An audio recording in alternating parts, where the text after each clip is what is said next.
Hindi lahat nagsisimula handa talaga.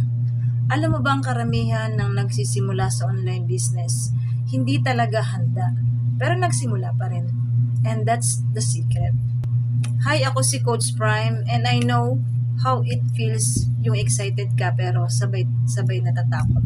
Ang dami mong tanong, kaya ko ba to? Legit ba to? Paano kung mag-fail ako? Pero guess what? Lahat ng successful entrepreneurs nagsimula rin sa ganitong stage. So today, gusto kong i-share sa'yo yung 3 bagay na dapat mong tanggapin bago ka magsimula online business. Una, hindi mo kailangan perfect bago magsimula.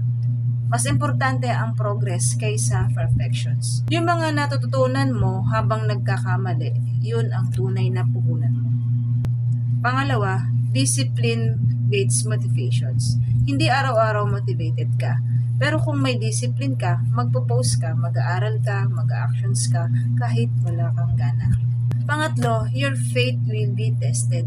Kapag dumating yung mga araw na walang benta, tandaan mo, hindi ibig sabihin wala si Lord. Minsan sinusubok niya lang kung gaano ka kaseryoso sa pangarap mo.